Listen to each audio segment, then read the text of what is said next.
প্রিয় বন্ধুরা, শার্ক বা হাঙর সমুদ্রের সবচেয়ে ভয়ানক জীব বলে মনে করা হয়। সমুদ্রের সব জীব হাঙর দেখে ভয় পায়, কখনো কখনো মানুষের ওপর আক্রমণও করে ফেলে। কিন্তু এটা জানলে অবাক হবেন, হাঙরদের মানুষের মাংস পছন্দ নয়। কিছু গবেষণা থেকে জানা যায় হাঙরের মানুষ দেখলে আক্রমণ করে বসে, কিন্তু মানুষকে খায় না, বরং এমনিই ছেড়ে চলে যায়। হাঙর রক্তের গন্ধ অনেক দূর থেকে বুঝতে পারে। সাম্প্রতিক গবেষণা থেকে জানা যায় হাঙর মানুষের উপর হামলার কারণ মানুষের মাংস চিবোতে তার ধারালো দাঁত দিয়ে বেশ ভালোই লাগে।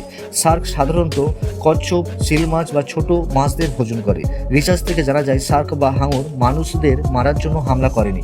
সাধারণত শার্ক বছরে 10 থেকে 20টির মতন হামলা করে, কিন্তু আশ্চর্যের বিষয় হলো মানুষ প্রতি বছর 50 মিলিয়নেরও বেশি শার্ক মেরে ফেলে। এই জন্যই শার্ক বা হাঙর প্রতি বছর এত কমে যায়।